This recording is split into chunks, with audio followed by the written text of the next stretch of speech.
అమ్మ పాలకి మించిన అమృతం లేదంటారు మన పెద్దలు. పసికందు పుట్టిన క్షణం నుంచి 6 నెలల వరకు అమ్మ పాలే వాళ్ళకి పంచభక్ష పరమాన్నాలు. అయితే నెలలు నిండకుండా పుట్టిన ఈ చిన్నారులకి కూడా ఆ పాలే సరిపోతాయా? అదనంగా ఇంకేమైనా పోషకాల అవసరం ఉందా? ఒకవేళ తల్లిపాలు లేకపోతే ఏం చేయాలో ఇప్పుడు తెలుసుకుందాం.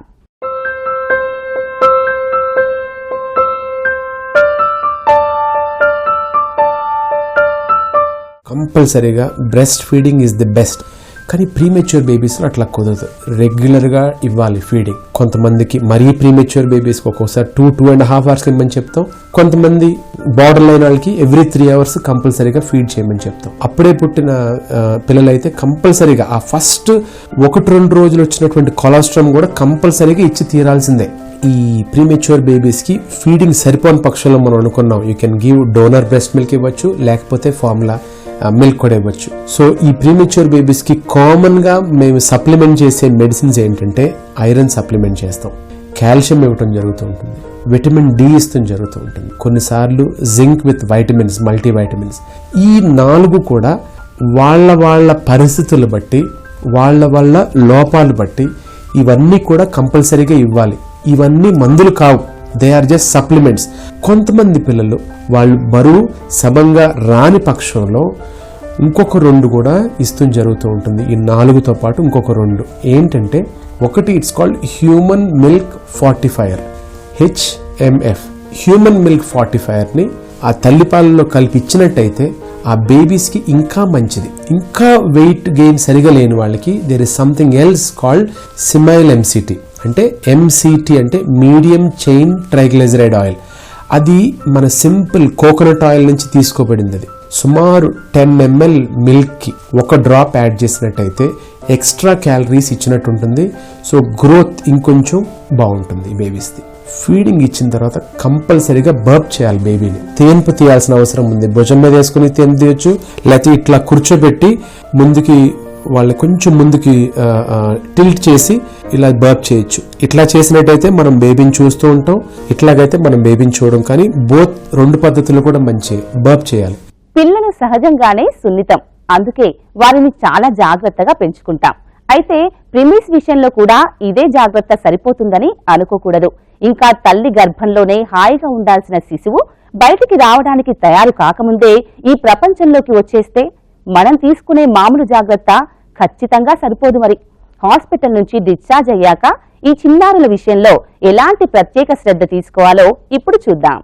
హాస్పిటల్లో ఉన్నన్ని రోజులు అక్కడి వైద్యులు, నర్సులు అవసరమైన జాగ్రత్తలన్నీ తీసుకుంటూ ఈ ప్రీమిస్ ఆరోగ్యాన్ని కాపాడతారు. అయితే డిశ్చార్జ్ అయినంత మాత్రాన ఈ శిశువు మామూలుగా అయిపోయినట్లు కాదు. ఇంటికొచ్చాక మనం తీసుకోవాల్సిన జాగ్రత్తలు కూడా ఎన్నో ఉంటాయి. ముఖ్యంగా టెంపరేచర్ కంట్రోల్. ఈ చిన్నారుల శరీరానికి సొంతంగా టెంపరేచర్ కంట్రోల్ చేసుకోవడం రాదు. అందుకే మనం ఇంట్లో వార్మర్ లేదా హీటర్ లాంటివి పెట్టడం చేయాలి. ఒకవేళ అది కుదరదు అనుకుంటే 200 watts బల్బ్ అయినా సరిపోతుంది. ఎలాగైనా ఆ చిన్నారి గదిలో 36 నుంచి 36.6 degrees ఉష్ణోగ్రత ఉండేలా చూసుకోవాలి.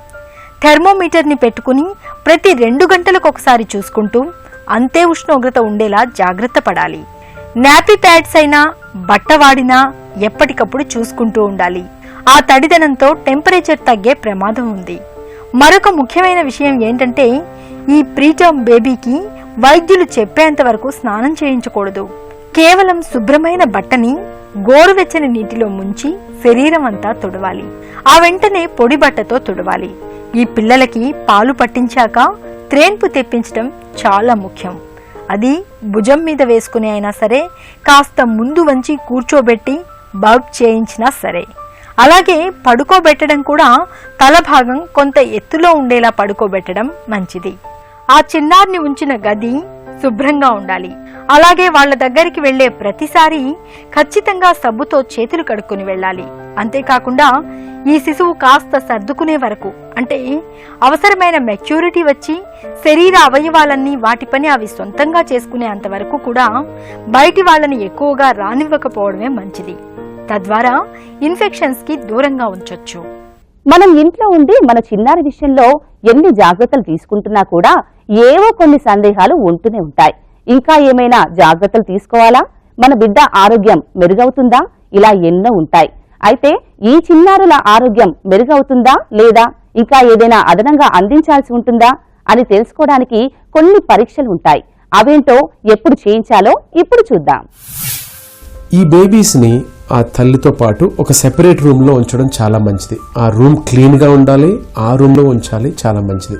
ఆ రూమ్కి యాడిక్వేట్ సన్లైట్ ఉండాలండి, చాలా ఇంపార్టెంట్. అది కూడా విజిటర్స్ అన్నది కంపల్సరీగా బిగ్ నో, వాళ్ళని లోపలికి వెళ్ళనిచ్చే ప్రసక్తి లేదు అసలు. చిన్న చిన్న ప్రాబ్లమ్స్ ఉన్నా కూడా ప్రీమెచ్యూర్ బేబీస్ దగ్గరికి వెళ్ళకూడదు. ఎందుకంటే వాళ్ళకి వ్యాధి నిరోధక శక్తి అంటే ఇమ్యూన్ పవర్ తక్కువ ఉంటుంది. ఈజీగా వాళ్ళు ఇన్ఫెక్షన్స్ క్యాచ్ చేస్తారు. లోపల ఉన్నటువంటి తల్లిదండ్రులు కానివ్వండి లేదా గ్రాండ్ పేరెంట్ కానివ్వండి, ఎవరైతే బేబీని చూసుకుంటున్నారో కంపల్సరీగా హ్యాండ్ హైజీన్ చాలా ఇంపార్టెంట్. సో ఒకటి, బయట నుంచి వచ్చిన వాళ్ళు, తండ్రి కానివ్వండి తల్లి కానివ్వండి, బయట నుంచి వచ్చినట్టయితే స్నానం చేసుకుని లోపలికి వెళ్లాల్సిందే. ఒకవేళ లోపల ఉన్న వాళ్ళు హ్యాండిల్ చేసిన ప్రతిసారి కూడా సోప్ వాటర్ తోటి కంపల్సరీగా క్లీన్ చేసుకోవాలి ఫర్ 2 minutes.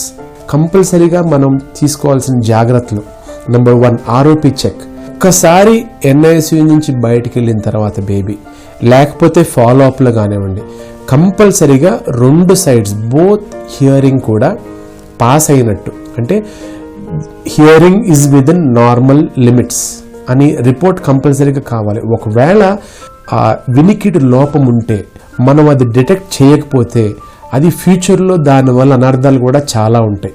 ఈ థర్డ్ ఆస్పెక్ట్ మనం చూసినట్టయితే పుట్టిన 3వ రోజున కానివ్వండి, ఒక వారం లోపు కానివ్వండి, కంపల్సరీగా ఆ న్యూ బార్న్ స్క్రీనింగ్ టెస్ట్ చేయాలి.